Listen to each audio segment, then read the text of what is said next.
கற்றது உலகளவாகவும் கல்லாதது கைவிடங்களவாகவும் இருக்கிறது. Hello everyone, எல்லாரும் எப்படி இருக்கீங்க? நல்லா இருக்கீங்களா? இந்த வீடியோவில் உங்கள்கிட்ட பேசுகிற டாபிக் என்ன அப்படின்னு பார்த்தீங்கன்னா, இன்னைக்கு நம்ம வந்து டிவிகேவுடைய அடுத்த ஸ்டெப் என்ன அப்படிங்கிற விஷயங்கள் தான் இந்த வீடியோ உங்கள்கிட்ட பேச போகிறோம். லிட்ரலி கிட்டத்தட்ட டிவிக்கு வந்து ஸ்ட்ரக் ஆகிருக்காங்க, ஒரு இடத்துல வந்து ஸ்ட்ரக் ஆகிருக்காங்க. ஆல்மோஸ்ட் ஃபுல் ஸ்பீடில் வந்து திடீர்னு ஒரு இடத்துல ஸ்ட்ரக் ஆன எப்படி இருக்கும் அந்த மாதிரி ஒரு மொமெண்ட். இதுலேருந்து அவங்க எப்படி வெளியே வர போகிறாங்க, எப்படி மெஜாரிட்டி காட்ட போகிறாங்க அப்படிங்கிற எல்லா விஷயங்களுமே தான் இன்றைக்கி இந்த வீடியோ உங்கள்கிட்ட வந்து சின்னதாக ஒரு டிஸ்கஷன் வைக்கணும் அப்படின்னு சொல்லிட்டு நினைச்சேன். ஸோ ஃபர்ஸ்ட் விஷயம் என்ன அப்படின்னு பார்த்தீங்கன்னா, இன்னைக்கு காலையிலேருந்து இப்போ வரைக்கும் என்னென்னலாம் நடந்திருக்கு, என்னென்ன மிகப்பெரிய அப்டேட்ஸ்லாம் வந்திருக்கு அப்படிங்கிற விஷயங்கள் தான் பார்க்க வரும். காலையில் எழுந்துக்கும் போது மிகப்பெரிய பூகம்பமான ஒரு செய்தி வந்தது. அது என்ன அப்படின்னு பார்த்தா, ஏடிஎம்கேவும் டிஎம்கேவும் கை கோர்த்து டிஎம்கேவோட சப்போர்ட்டில் ஏடிஎம்கே வந்து ஆட்சி அமைக்க போகிறாங்க அப்படிங்கிற ஒரு விஷயம் வந்து வந்திருந்தது. கிட்டத்தட்ட ஏடிஎம்கோட எம்எல்ஏஸ் எல்லாருமே வந்து பாண்டிச்சேரியில் ரெசார்ட்ல வந்து தங்க வைக்கப்பட்டிருக்காங்க. ஓகேங்களா, சிவி சண்முகம் அவர்கள் இருக்காங்கல்ல, அவர்களுடைய தலைமையில் அங்கே வந்து தங்க வைக்கப்பட்டிருக்காங்க. அது ஒரு பக்கம் நடந்துட்டு இருந்து. இன்னொரு பக்கம் என்ன ஆச்சு அப்படின்னு பார்த்தீங்கன்னா, டிவிகேல விஜய் அண்ணா வந்து என்ன பண்ணாருன்னா, திரும்பவும் கவர்னரை போயிட்டு நான் சந்திக்க போகிறேன் அப்படின்ற மாதிரி சொல்லியிருந்தாரு. அவர் முன் வச்ச என்ன வாதங்கள் எடுத்து வச்சாருன்னா, நாங்கள் வந்து ஃபர்ஸ்ட் எங்களுக்கு வந்து பதவியேற்பு வேலை வந்து எங்களை அலோவ் பண்ணுங்க, நாங்கள் வந்து சிஎம் ஆகிட்டோம், அதுக்கப்புறம் அசம்பிளியில் எங்களுடைய மெஜாரிட்டி நாங்கள் காட்டுறோம், எங்களோட மெஜாரிட்டி நான் வந்து ப்ரூவ் பண்ணுறேன் அப்படின்ற மாதிரி சொல்லியிருந்தாரு. ஸோ அடுத்து என்ன ஆச்சுன்னா, கவர்னர் வந்து இன்னைக்கு ஆக்சுவலி கேரளாவுக்கு போக வேண்டிய பிளான். கவர்னர் வந்து இன்னைக்கு கேரளாவுக்கு ட்ரிப் இருந்தது. விஜயண்ணா அவருடைய ரெக்வஸ்ட்னால என்னாச்சு அப்படின்னு பார்த்தா, அவர் வந்து மீட் பண்ண போகிறேன், டைம் வேணும் அப்படின்னு கேட்டதுனால கேரளா ட்ரிப் கேன்சல் பண்ணிட்டு விஜயண்ணா மீட் பண்ணுறது அவர் வந்து பர்மிஷன் கொடுத்துருந்தாரு. அதுக்கப்புறம் விஜயண்ணா போய் அவர் பார்க்குறாரு.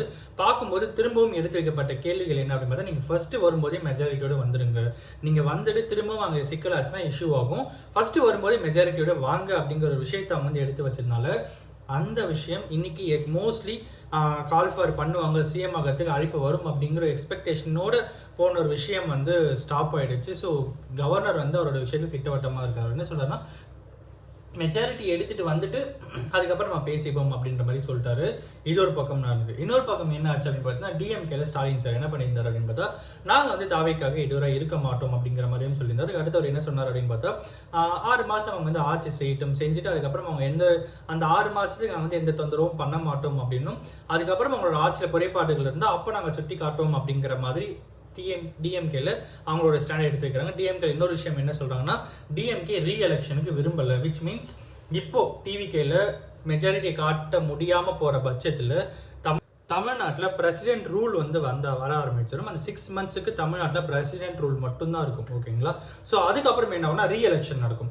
அந்த எலெக்ஷனுக்கு நாங்கள் வந்து விரும்பலை, டிஎம்கே வந்து விரும்பலை அப்படிங்கிற விஷயத்த எம்கே ஸ்டாலின் சார் அந்த பக்கம் வந்து சொல்லியிருக்காரு. ஓகேங்களா, கிட்டத்தட்ட பரபரப்பான அரசியல் சூழ்நிலைகள் ஒரு பக்கம் வந்து போயிட்டு இருக்கு. அண்ட் இதில் டிவிகே மெஜாரிட்டி நாங்கள் ப்ரூவ் பண்ணுவோம் அப்படின்ற மாதிரி சொல்லியிருந்தாங்க. காங்கிரஸ் ஆல்ரெடி நேற்று நம்ம பேசின மாதிரி காங்கிரஸ் வந்து டிவிகேக்குள்ளே வந்துட்டாங்க. 113 சீட்ஸ் இப்போதைக்கு டிவிகே கிட்ட இருக்கு. அதில் 2 சீட் போனா கூட 111 சீட் இருக்கு. கிட்டத்தட்ட 7 சீட் இருந்தா இந்த ஆட்சி நம்மளால வந்து பிடிக்க முடியும். பட் இங்க இருக்கிற காம்ப்ளிகேஷன்ஸ் என்னென்னலாம் இருக்கு அப்படின்ட்டு பாத்தீங்கன்னா, பாமகவுக்கும் விசிக்கும் ஒரு சின்ன கான்ஃபிளிக்ட் காலமா இருந்துட்டு வந்துட்டு இருக்கிற ஒரு விஷயம். ஸோ ஒரு இன்சிடென்ட் அப்போ நடந்தது. ஸோ அதுக்கப்புறம் அவங்களுக்கு ஒரு கான்ஃபிளிக்ட் இருக்கு. அதை தாண்டி பாமகவும் விசிகவும் ஒன்று சேருவாங்களா? பாமக ஒரு பக்கம் வந்தாலும் கூட விசிகவும் வந்து இடதுசாரிகள் லைக் கம்யூனிஸ்ட், ஆர்பிஎம், சிபிஎம் இவங்களாம் வந்தால் தான் அந்த 118 அப்படிங்கிற மெஜாரிட்டி அவங்களால வந்து காட்ட முடியும். இதில் என்ன ஆச்சு அப்படின்னா, ஸ்டாலின் சார் என்ன சொல்லியிருக்காரு, டிஎம்கேட கூட்டணி விட்டு இடதுசாரிகள் போக வேண்டாம் அப்படிங்கிற ஒரு விஷயத்தையுமே அவர் வந்து சொல்லியிருக்காரு. அண்ட் விசிகே ஆல்ரெடி டிஸ்கஷன்ஸ்ல இன்னைக்கு வந்து விசிகேல ஒரு மீட்டிங் நடக்க வேண்டியதாக இருந்தது, அது இன்னைக்கு வந்து கேன்சல் ஆயிருக்கு. ஓகேங்களா, அடுத்த விஷயம் பாமக வருவாங்களா அப்படிங்கிற ஒரு மிகப்பெரிய எதிர்பார்ப்புகள் அதிகமாகவே இருக்கு. பாமக வந்தாங்கன்னா அவங்க கிட்ட இருக்கிற 2 சீட்டா 4 சீட் நினைக்கிறேன். ஸோ அவங்க ஒரு பக்கம் வந்தாங்கன்னா கொஞ்சம் ஓரளவுக்கு மேலே போகும். பட் இருந்தாலும் சிபிஎம்மோ கம்யூனிஸ்ட்டோ யாராவது ஒருத்தர் சப்போர்ட் பண்ணணும். அதுக்கப்புறம் விசிகேவும் கண்டிப்பாக சப்போர்ட் பண்ணணும். இவ்வளோ பேரும் இங்கே சப்போர்ட் பண்ணால் மட்டும்தான் இங்கே ஒரு பக்கம் வரும். இல்லை ஏடிஎம்கே கிட்ட கேட்குறாங்க அப்படின்னா, ஏடிஎம்கே ஆல்ரெடி பிஜேபி கூட்டணியில் இருக்காங்க. ஏடிஎம்கே பிஜேபி கூட்டணியில் இருக்கும்போது ஆல்ரெடி டிவிகே இங்கே காங்கிரஸ் இருக்காங்க அப்படின்னும் போது அங்கே ஒரு கான்ஃபிளிக்ட் வருமா அப்படிங்கிற எல்லா சந்தேகங்களும் இன்னைக்கு வந்து மிகப்பெரிய கன்ஃபியூஷன் வந்து கிரியேட் பண்ணிட்டு இருக்கு. இன்னொரு பக்கம் ஏடிஎம்கேலே வந்து பார்த்தீங்கன்னா கிட்டத்தட்ட ஒரு 15 எம்எல்ஏஸ் வந்து தனியாக வேற ஒருத்தரோட தலைமையில் வந்து வேற ரெசார்ட்ல கிளம்பியிருக்காங்க, தனியாக போயிருக்காங்க அப்படிங்கிற டாக்கும் ஒரு பக்கம் போயிட்டு இருக்கு. அதுவும் எந்த அளவுக்கு உண்மை அப்படின்ட்டு தெரிய வரல. பட் இருந்தாலும் இன்னைக்கு ஏகப்பட்ட விஷயங்கள் போயிட்டு இருக்கு.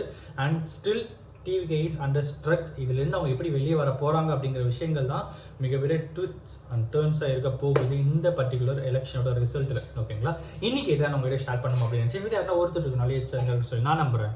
Thank you so much.